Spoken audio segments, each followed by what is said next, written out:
Hello, History 2 students. This is Mrs. Politsky, and I have your notes for the beginning of Chapter 23. And we're going to talk a little bit about the technological revolution, and we're going to talk a little bit about the Clinton era. So let's talk about technology. The 80s were a really good time when we talk about technology. We had lots of new innovations, and one of the first personal, practical, affordable computers that came onto the market was something known as the Apple II, which you see pictured here at the bottom left-hand side. The Apple II was kind of the workhorse of a lot of schools and a lot of small businesses.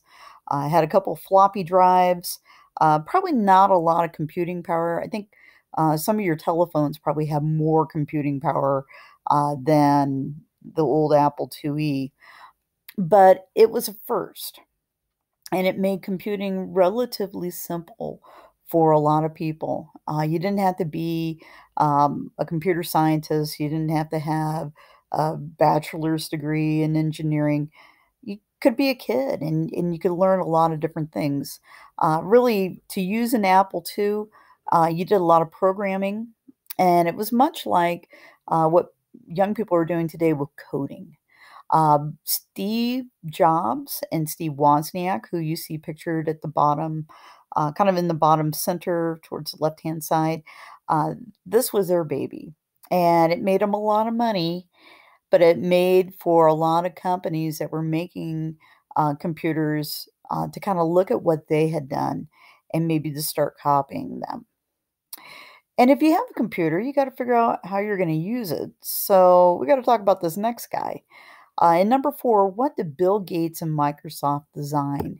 And what they were doing was designing personal computer software or PC software. Don't worry about making the computer, worry about how you're going to make it work. And what the software was doing is providing instructions for programming the computers to perform certain tasks. So even to get a computer to do word processing, you had to do a little bit of keystrokes to put in a little formula so that the computer would operate on that type of program. You could make spreadsheets, you can make databases, and eventually we're going to move beyond that and get into gaming. Initially, uh, the programs were kind of marketed to the company known as IBM. And I think it was probably thought that IBM would use this kind of in their business sectors. So for companies or corporations that certainly wanted to do word processing and databases and spreadsheets, they would be interested in Microsoft as far as the um, software that they could provide. Pictured below, we have Bill Gates and one of his partners, Paul Allen, who you see kind of in the beard there. These two men made a lot of money. In section two, we're going to talk about the Clinton years. And in 1992, Bill Clinton was elected president. His wife, Hillary Rodham Clinton, um, became our first lady. And as the first lady, she wanted to have something to do. And one of her reform ideas was to try to figure out how we could have national health care. And so, as she's proposing this and having a series of talks, obviously there's going to be some opposition to this. And so the question is here, who opposed the health benefits plan? And what was interesting is that some small business owners were opposing it. And part of that was the fact that the cost would be astronomical, to a point where maybe even a small business person was going to have to cut back on the number of workers that they had, or in some cases, so costly that they couldn't keep their company going. Also, kind of upset by this whole plan was the insurance industry. Um, some of the regulations that were being called upon the industry were very, very costly. And so they became big opponents of this. Doctors, they were afraid of the paperwork, and obviously the Republicans, because, well, the Clintons were Democrats, and so that's what the Republicans are going to do. And I think great concerns were about maybe how we were going to pay for this, if we were going to have to raise taxes. And Republicans have never been big supporters of high taxes.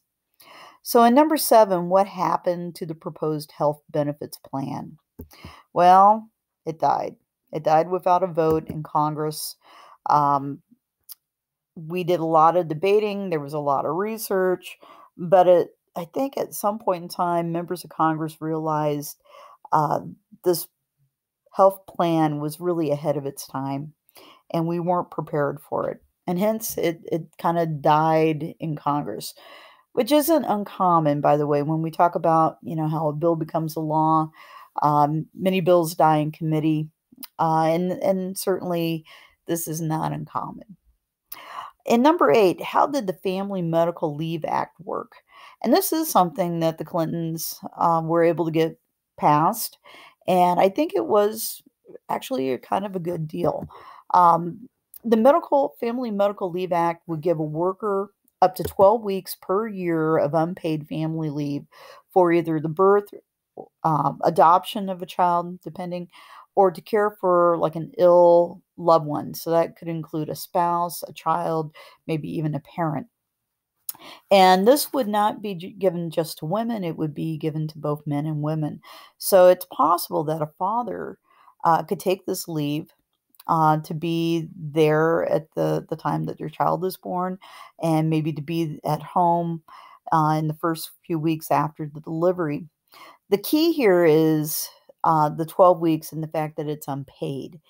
Many women get maternity leave, and roughly for paid maternity leave, it's roughly 6 weeks of leave that you can still receive a salary. Beyond that, for the most part, it would be an unpaid leave. Some workers are willing to do that. This is a program that's still out there, and it's available for many workers in the United States even today. Number 9, what were the elements of the Brady Bill? And to let you know a little bit about the man that you see here, James Brady. James Brady was Ronald Reagan's press secretary, and in 1981, there was an assassination attempt on Ronald Reagan. Unfortunately, James Brady was shot in this attempt, and it forever changed his life. He was bound to a wheelchair. He had had a massive brain injury as a result of this. And what happens is not only James Brady, but his wife become big crusaders for gun legislation in the United States. So this Brady bill, which was passed during the Clinton era, basically established a waiting period before people could buy a handgun. And it also implemented background checks by police before you could buy a handgun. The Brady Bill went into effect in the early 1980s and died as we get into the 2000s. Part of that is because it was never re-upped. And there's still talk that people would like to see the Brady Bill reinstated, maybe with a few more restrictions, particularly moving on beyond handguns, but maybe talking about assault weapons. But needless to say, it was one of the first times that we had legislation like this. There are still people out there that feel very passionate about this issue as well. James Brady, since all of this has happened, has passed away, and a lot of it, as far as probably leading to his death, has probably much to do with the injuries that he suffered in that assassination attempt back in the early 80s. And number 15, what agreement was reached between Israeli Prime Minister Yitzhak Rabin and Palestinian liberation leader Yasser Arafat in 1993? These men met in what was called the Oslo Accords. And what this accord was going to do is the PLO, or the Palestinian Liberation Organization, was going to recognize Israel's right to exist.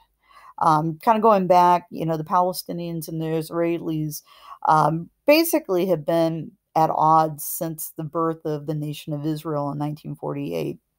And part of that is because that area was once known as Palestine. And so there is a desire to see a Palestinian homeland established somewhere in the, along the eastern side of the Mediterranean. Israel was going to recognize the PLO as the representatives of the Palestinians. Um, what's interesting is both of these leaders, Rabin, would be unfortunately assassinated a couple of years after this agreement was made, and Arafat has passed away. Needless to say, we still have tensions in the Middle East between the Palestinians and the Israelis.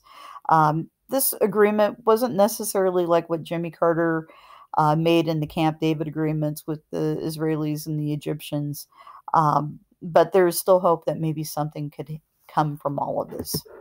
Thank you very much.